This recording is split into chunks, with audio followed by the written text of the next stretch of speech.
Assalamualaikum warahmatullahi wabarakatuh. Bismillahirrahmanirrahim. Alhamdulillahirabbil alamin. Assalatu wassalamu ala asyrafil anbiya wal mursalin nabiyyina Muhammadin wa ala alihi wa sahbihi ajma'in. Allahumma faqihna fid din wa 'allimna at-ta'wila min amma ba'd. Jamaah salat Isya, tarawih dan witir Masjid Mustaqim yang dimuliakan Allah Subhanahu wa taala. Mari bersama-sama kita lantunkan kalimat hamdalah. Alhamdulillahirabbil alamin. Kita telah diberikan kemudahan oleh Allah untuk menunaikan ibadah salat tarawih ini. Semoga Allah senantiasa menerima seluruh amal ibadah Ramadan kita dan kita dijadikan sebagai orang-orang yang mendapatkan ampunan dan ridhonya Allah Subhanahu wa taala. Jamaah sekalian dimuliakan Allah Subhanahu wa taala, kita tiba saatnya mengkaji pada hadis yang ke-20 hadis yang ke-20 terkait dengan tajdidul qulub, pembaruan dan perbaikan hati, restorasi atau apa itu namanya, mereset hati, menginstal ulang hati supaya hati itu menjadi segar kembali, menjadi baik kembali. Nah, ini diriwayatkan oleh Imam At-Tabarani, Imam Tabarani dan Imam Hakim dengan sanad yang hasan dari sahabat Abdullah bin Amr bin As radhiyallahu anhuma anin Nabi sallallahu alaihi wasallam qala, Rasulullah SAW bersabda, innal imana la yakhlaqu fi jawfi ahadikum kama yakhlaqu thawb. Sungguh bahwa iman itu akan usang, akan rusak, sebagaimana pakaian itu juga akan usang, akan rusak. Nah, bedanya kalau pakaian rusak mungkin di badan atau di lemari. Tapi kalau iman rusaknya di mana? Layak laku fi jaufi ahadikum. Iman itu akan bisa usang, bisa rusak di dalam hati kita. Nah, makanya fasalullah ta'ala ayyujaddidal imana fi qulubikum. Maka mintalah kepada Allah Subhanahu wa taala supaya Allah itu senantiasa memperbarui, merefresh kembali keimanan kita. Jadi kita perlu memohon kepada Allah supaya kita dijadikan baru terus imannya. Nah, kemarin kita diajari oleh sebuah hadis yang menyatakan, Allahumma ya musarrifal qulub, sarrif qulubana ala dinika wa ta'atik. Ya Allah yang maha membolak-balikkan hati, balikkan hatiku kepada keimanan dan ketakwaan serta kepada agamamu. Nah, ini adalah bagian dari cara kita memohon kepada Allah untuk memperbaiki hati kita yang sudah rusak, semakin hari semakin usang, sebagaimana pakaian kita semakin hari juga semakin usang. Nah, maka untuk memperbaikinya salah satunya Rasulullah SAW mengajarkan kepada kita, jaddidu imanakum la ilaha illallah, bila ilaha illallah. Perbaruilah iman kalian dengan memperbanyak kalimat tauhid, la ilaha illallah. Jadi kita memperbanyak la ilaha illallah itu juga bagian dari memperbarui keimanan kita yang kalau dibiarkan saja maka keimanan di dalam hati itu akan usang, sebagaimana pakaian kita juga akan usang. Karena keimanan ini nanti juga akan menjadi perhiasan untuk kita, perhiasan akhlak. Kalau pakaian ini menjadi perhiasan fisik, maka iman itu akan menjadi perhiasan yang non fisik, perhiasan moral, perhiasan akhlak, perhiasan hati kita. Makanya supaya tidak usang, kita perbaiki terus, kita perbarui terus, di-refresh terus dengan sebanyak-banyaknya mengucapkan kalimat la ilaha illallah. Nah, inilah cara kita memperbarui dan memperbaiki hati supaya tidak rusak. Kemudian di hadis yang ke-21 Rasulullah SAW menegaskan suatu kondisi di mana hati itu bisa mengarah kepada kerusakan, yaitu ketika apa? Ketika jazaul qalb, ketika hati ini penuh dengan keluh kesah. Jadi keluh kesahnya hati ini diambil dari sebuah hadis riwayat Imam Bukhari dari sahabat Amr bin Tughlub. Beliau suatu ketika pernah mendengar Rasulullah SAW berpidato. Setelah Rasulullah mengawali pidatonya dengan pembukaan pidato umumnya, amma ba'du fa wallahi inni la a'tiyar rajula wa ada'ur rajula walladzi ada'u ahabbu ilayya minalladzi u'ti. Kata Rasulullah SAW, Suatu ketika Rasulullah SAW membagi-bagikan beberapa barang, beberapa materi kepada jamaah yang ada, tapi ternyata tidak semua dikasih oleh Rasulullah. Hanya orang-orang tertentu dipilih oleh Rasulullah, yang sebagian tidak dikasih oleh Rasul. Nah, kemudian di sini Rasulullah SAW lama-lama dengar klesak-klesik orang-orang, kok saya nggak dikasih, kok yang dikasih cuma itu saja, padahal loh dia orangnya begini, padahal dan seterusnya. Ada klesak-klesik, ada desas-desus seperti itu. Maka Rasulullah segera naik mimbar menjelaskan. Amma ba'du, ya. Nah, setelah membaca hamdalah dan salawat, maka Rasulullah SAW menyatakan, memberikan penjelasannya. Demi Allah, sungguh aku tadi memang memberikan kepada sebagian orang dan tidak memberikan kepada sebagian yang lainnya. Tetapi orang yang tidak aku beri apa-apa tadi itu justru orang yang lebih aku cintai daripada yang aku beri. Nah, ini menarik. Ya, maka orang-orang yang tadinya klesak-klesik itu bisik, kok saya nggak dikasih, nah, makin penasaran, loh ternyata saya tidak dikasih, tapi justru saya oleh Rasulullah lebih dicintai oleh beliau. Walakin u'ti aqwaman, aku memberi sesuatu kepada orang-orang tadi itu, lima arafi qulubihim minal jaza'i wal halak. Aku tadi memberi orang-orang tertentu karena aku melihat keluh kesah dan ketidaksabaran dalam hati mereka. Makanya Rasulullah itu tahu bagaimana bisa membaca isi hati seseorang, suasana hati seseorang bisa terbaca. Sebenarnya kita pun bisa membaca suasana hati, meskipun kita tidak bisa membaca isi hatinya, tapi suasana hati seseorang bisa terbaca. Dan Rasulullah memang diberikan kelebihan oleh Allah untuk bisa membaca itu dengan baik, sehingga oh ini orang berkeluh kesah hatinya, tidak sabar, oh orang ini sambatan hatinya, maka Rasulullah SAW segera beri itu. Kenapa? Khawatir nanti kalau tidak segera diberikan sesuatu, nah ini keimanannya bisa rusak sebagaimana yang ada di hadis ke-20 tadi. Makanya dalam salah satu ayat ya, terkait dengan mustahik zakat, di sana ada al-mu'allafati qulubuhum, yaitu orang-orang yang hatinya itu ya, perlu untuk disantuni, orang-orang yang hatinya itu perlu untuk dikasih sayangi, dilemah lembuti. Maka kemudian salah satu supaya tidak banyak ngeluh, saya ini habis masuk Islam kok ujiannya maka semakin banyak. Nah, makanya kemudian dia diberi zakat, diberi sedekah, supaya hatinya, ya keluh kesah yang ada dalam hatinya itu menjadi berkurang banyak.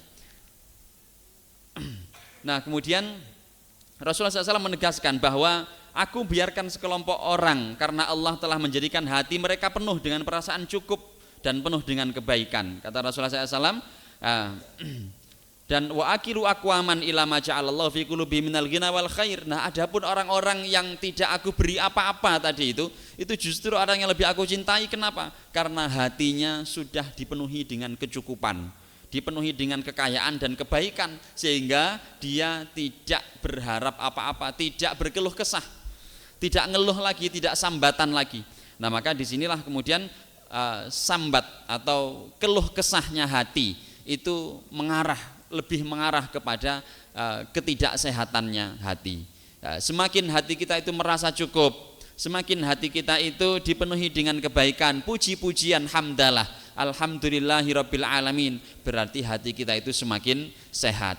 Makanya kita senantiasa diajak ya, untuk terus memperbanyak membaca hamdalah, supaya hati kita juga selalu sehat dan dipenuhi dengan kecukupan. Nah, sejak saat itulah kata Amr bin Tughlub tadi itu yang mendengar pidato Rasulullah tadi, fawallahi, dia berkata, demi Allah, ma uhibbu annali bi kalimati Rasulullah sallallahu alaihi wasallam humrun na'am. Setelah mendengar satu kalimat tadi itu dari Rasulullah, bahwa yang tidak aku beri apa-apa itu adalah orang yang aku cintai, karena hatinya sudah dipenuhi dengan rasa cukup, dipenuhi dengan hamdalah, puji memuji Allah dengan kebaikan-kebaikan. Maka sejak mendengar kalimat itu, sedikit pun aku tidak tertarik ya, untuk berharap mendapatkan onta merah. Jadi ibaratnya di sini ada sayembara, hadiah, dikasih apa misalnya Ferrari ya, merah begitu ya. Nah, ditaruh di depan sini, ini buat orang-orang yang memenuhi kriteria tertentu. Saya tidak tertarik sama sekali. Ya, kata Umar bin Khattab, sejak saat itu saya tidak tertarik sama sekali. Kenapa? Hati saya sudah merasa cukup dengan saya bersyukur memuji kepada Allah dengan kenikmatan-kenikmatan yang sudah banyak diberikan oleh Allah kepadaku, dan saya tidak berkeluh kesah lagi. Satu kalimat dari Rasulullah bisa meredamkan ya keluh kesah yang ada pada diri para sahabatnya. Kemudian di hadis yang ke-22 di sana ada kondisi gambaran hati yang satu atau sehati bahasa kita. Nah, kesatuan hati ini diriwayatkan dari Imam Bukhari Muslim ya, dari sahabat Abu Hurairah radhiyallahu anna Rasulullah sallallahu alaihi wasallam qala awwalu zumratin tadkhulul jannata ala suratil qamari lailatal badr. Nanti kelompok pertama yang masuk surga pada hari kiamat itu adalah kelompok orang-orang yang wajahnya itu seperti bulan purnama ya, lailatal badr ya, ketika malam bulan purnama. Jadi betul-betul cerah, terang benderang, tidak ada kesedihan sama sekali, betul-betul bersinar, nah, menyinari dirinya dan menyinari orang-orang yang lain, membuat orang itu tentrem, ya, membuat orang itu tentrem. Kenapa? Karena di malam gelap gulita yang menentramkan itu ya cahaya rembulan itu. Nah, kalau kita ini tidak terasa cahaya rembulan sekarang karena sudah kebanyakan listrik, jadi tidak terasa sama sekali nikmatnya bulan purnama. Tapi di masa kita tidak ada listrik dulu, mungkin tahun-tahun berapa 70 80 ya, atau sebagian di daerah kita tahun 90-an awal belum ada listrik. Lah di situ bulan purnama itu menjadi idola, menjadi idaman betul, betapa indahnya. Begitulah gambaran di masa Rasulullah. Tidak ada listrik, obor pun jarang, api pun tidak seperti hari ini, lilin tidak ada pabriknya. Nah, makanya kemudian bulan purnama adalah menjadi andalannya, menentramkan sekali. Nah, maka nanti kondisi orang pertama yang masuk dalam surga adalah dia berwajah sebagaimana bulan purnama di malam hari. Walladzi ala atharihim ka'asyaddi kaukabin durriyin fis sama'i dha'atan. Kemudian diiringi oleh orang-orang yang wajahnya itu bagaikan bintang-bintang yang sangat terang cahayanya di langit. Bintang-bintang itu betapapun bersinar terang, tapi di muka bumi ini tidak begitu kelihatan. Hanya indah menghiasi langit tapi tidak memberikan ketentraman. Nah, tapi tetap dia memberikan suatu keindahan. Qulubum ala qalbi rajulin wahid. Semua penduduk surga itu hatinya satu, mereka sehati. Jadi kalau kita gambarannya di dunia ini bisa satu hatinya dalam kebaikan, dalam ketaatan kepada Allah, maka insya Allah begitulah kita bareng-bareng menjadi penghuni surga insya Allah. Tetapi ketika hati kita berselisih, hati kita berantem, bertengkar, tidak bisa bersatu, ya, maka di situ tandanya hati kita tidak bersatu. Bagaimana mungkin kita bisa bersatu di dalam surga? Karena di surga itu nanti masuknya adalah bareng-bareng, bukan sendiri-sendiri. Ya, makanya di sini awwalu zumrah tadkhulul jannah, sekelompok-sekelompok berbondong-bondong masuk surga itu bareng-bareng. Maka ketika di dunia ini ketika berbuat baik kita juga jangan sendiri-sendiri. La ikhtilafa bainahum wala tabaghudha bainahum wala tahasud. Tidak ada bagi orang penduduk surga nanti itu ya, yang hatinya satu tadi, tidak ada perselisihan sama sekali, tidak ada kebencian sama sekali, tidak ada hasud sama sekali. Nah, itulah gambaran nanti sehati di dalam surga. Kemudian dalam riwayat Imam Muslim disebutkan lagi bahwa ada hati yang rusak, yang kondisinya itu terkunci. Hati ini sudah terkunci, hati ini sudah dicap sebagai hati yang buruk, naudzubillah. Ini gambarannya ada dalam riwayat sahabat Abu Hurairah radhiyallahu an, ya, bahwa beliau mendengar Rasulullah SAW bersabda, annahuma sami'a Rasulullah SAW yaqulu ala a'wadi manzili mimbarihi. Rasulullah suatu ketika berkhutbah di mimbarnya Jumat, nah, kemudian beliau menyampaikan isi suatu pesan, layantahiyan aqwamun an wada'ihim al-jumu'at aw la yahtimannallahu ala qulubihim tsumma la yakunanna minal ghafilin. Hendaklah orang yang suka meninggalkan sholat Jumat ya, menghentikan perbuatannya, jangan meninggalkan sholat Jumat lagi. Atau kalau tidak ya, kalau dia tetap meninggalkan Jumatan, maka mereka akan dibutakan hatinya oleh Allah, akan dikunci hatinya oleh Allah, dan sehingga menjadi orang-orang yang benar-benar lalai. Nah, sehingga sholat Jumat itu keutamaannya adalah membuat hati kita itu selalu terbuka. Kalau hati kita sedang terkunci, kita banyak lalainya, kita banyak lupa kepada Allah, monggo Jumatannya dipenkan, dirajinkan lagi, karena Jumatan itu membuka kembali kunci-kunci hati yang membuat kita itu sulit untuk menerima hidayah dari Allah. Dan terakhir di sini ada gambaran hati yang rusak, yaitu qulubus syaiton atau qulubus syayatin, hati-hatinya setan, sehingga di sini disebut sebagai manusia berhati setan. Nah, seperti apa gambarannya? Dalam riwayat Imam Muslim disebutkan dari sahabat Hudzaifah bin Yaman radhiyallahu an, qultu ya Rasulullah inna kunna bashar. Nah, ya Rasulullah, dulu saya itu berada dalam kejahatan, berlinangan kejahatan. Dulu saya itu hidup dalam kemaksiatan. Faja'allahu bi khairin fanahnu fih. Lalu kemudian Allah mendatangkan agama Islam melalui panjenengan kepada kami. Nah, sehingga kami ya menjadi orang yang baik. Fahal min wara'i hadzal khairi syarrun, ya Rasul, apakah setelah kami diberikan hidayah seperti ini masih bisa menjadi buruk lagi ya Rasulullah? Kata Rasulullah, na'am, iya masih bisa. Lalu kalau kami sudah menjadi buruk lagi, apakah masih bisa baik lagi? Jawab Rasulullah, iya masih bisa. Begitu seterusnya. Ini gambaran bahwa hati itu berbolak-balik. Awalnya jahat menjadi dapat hidayah terus baik, tapi bisa juga kembali menjadi buruk lagi. Itu begitu seterusnya kata Rasulullah SAW. Nah, kemudian Rasulullah SAW menegaskan, fahal wara adzalikal khair syarr, na'am. Qultu kaif, bagaimana itu ya Rasul? Kok bisa terus ada yang baik terus kembali ke buruk lagi? Kata Rasulullah, yakunu ba'di a'immatun la yahtaduna bihudai wa la yastannuna bi sunnati wa sayaqumu fihim rijalun qulubuhum qulubus syayatin fi jusmani insin. Kata Rasulullah, nanti sepeninggalku akan ada orang-orang pemimpin-pemimpin yang la yahtaduna bihudai, yang kalau dia itu ambil petunjuk, tidak mau ambil petunjukku, dia pilih petunjuk yang lain. Wala yastannuna bi sunnati, tidak mau mengamalkan sunnah-sunnahku, dia memilih untuk mengambil sunnah-sunnah yang lain. Wa sayaqumu fihim rijalun, dan nanti di antara mereka yang dipimpin mereka atau kelompok-kelompok pemimpin-pemimpin ini ada orang-orang yang hatinya itu adalah hati setan, tapi fi jusmani insin, tapi tubuhnya adalah tubuh manusia. Nah, sehingga manusia berhati setan. Nah, ini bahaya sekali ya, karena ini biasanya menjangkiti orang-orang yang punya kekuasaan. Nah, yaitu ketika apa? Ketika dia tidak menjadikan pedoman agama, tidak menjadikan agama ini sebagai pedoman dalam hidupnya. Qultu kaifa asna ya Rasulullah, bagaimana saya harus berbuat ya Rasul ketika menghadapi orang-orang seperti itu, ketika aku menghadapi masa seperti itu? Nah, kata Rasulullah, tasma'u wa tuti'u lil amir wa in duriba dhahruk wa ukhidha maluk fasma'u ati. Wis sabar saja. Nah, itu kalau kamu lawan, kamu tidak akan bisa mengubah dia. Nah, maka kuncinya adalah kamu sabar, kamu fokus kepada perubahan-perubahan yang ada di kecil yang ada di sekelilingmu, lindungi saja dirimu dan masyarakat sekitarmu. Nah, itu yang bisa kamu lakukan.